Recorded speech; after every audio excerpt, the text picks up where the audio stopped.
Let's talk about something absolutely fundamental.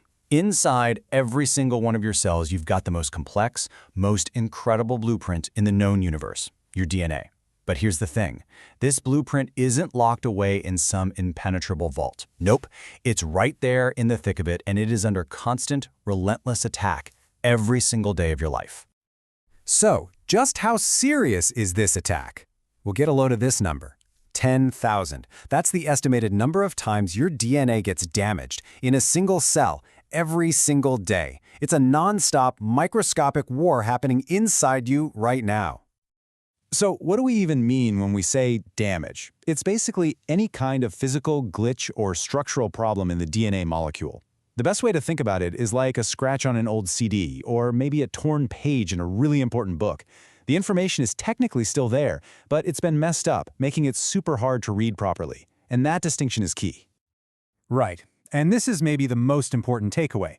Damage is not the same thing as a mutation. Think of damage as the initial injury, the chemical problem.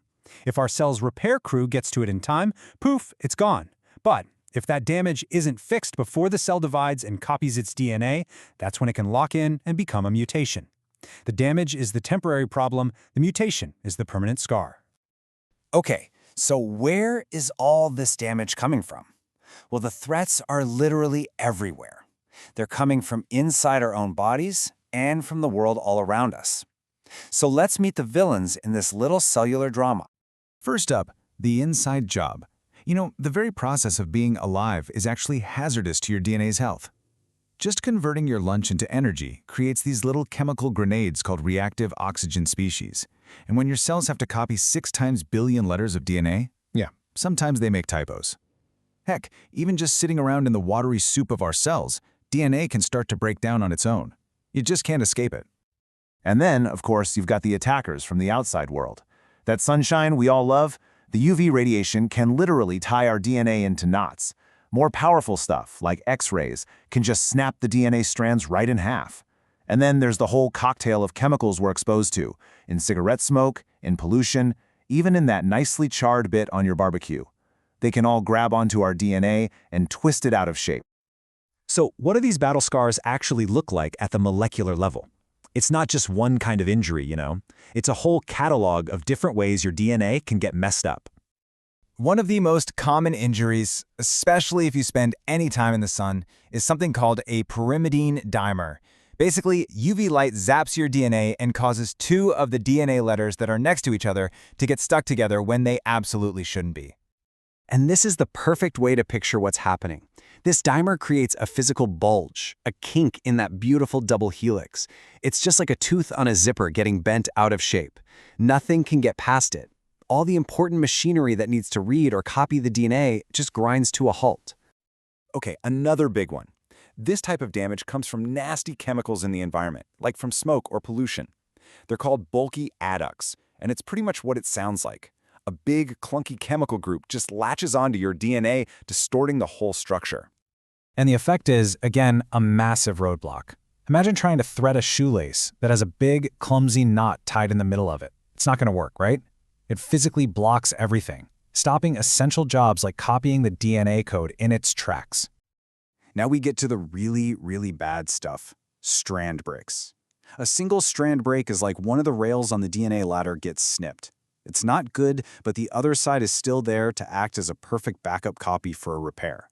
But a double strand break? Oh, that's when the entire ladder snaps in 2. Both sides are broken. There is no easy template to fix it. This is a 5-alarm fire for the cell, the most dangerous damage there is. So, faced with all this chaos, you'd think our cells would be toast. But they are not going down without a fight. In fact, they have an entire army of brilliant little molecular machines, a cellular repair crew that works 24/7 to hunt down and fix all this damage.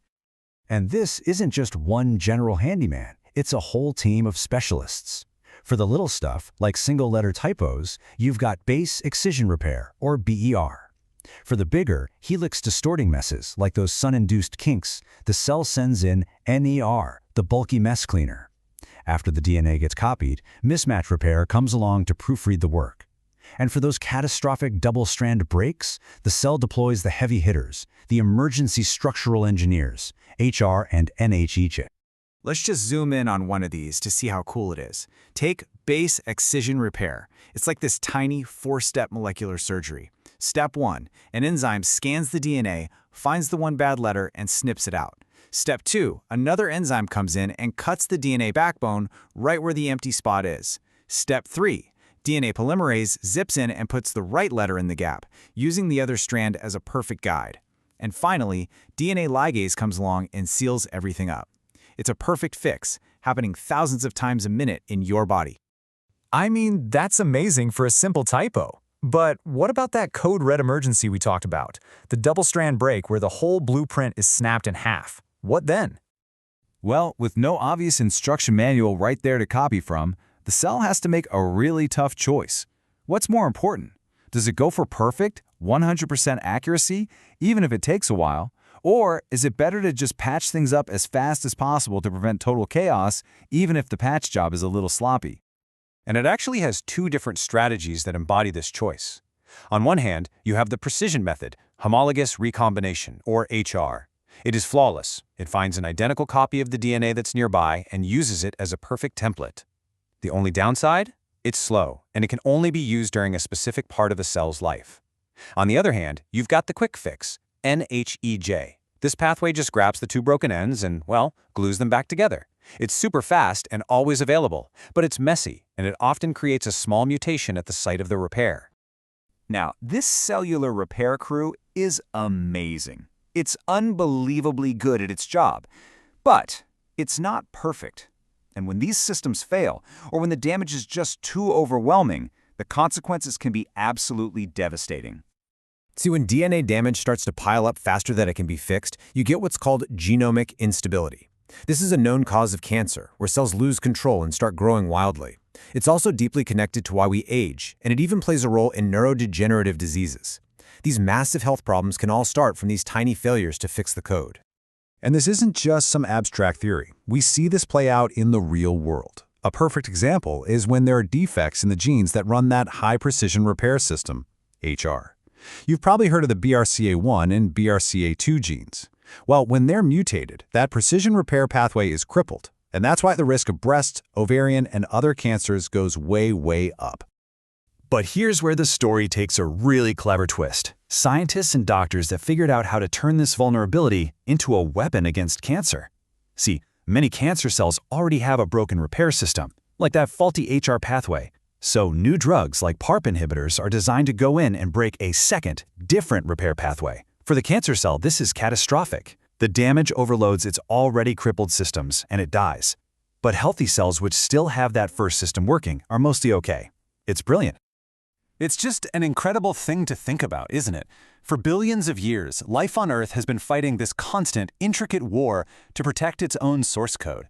It's developed all these amazing tools to preserve the blueprint. And now suddenly, we show up with tools like CRISPR, which give us the power to just go in and rewrite the code ourselves. It really makes you stop and think about the future of a blueprint that we are only just beginning to truly understand.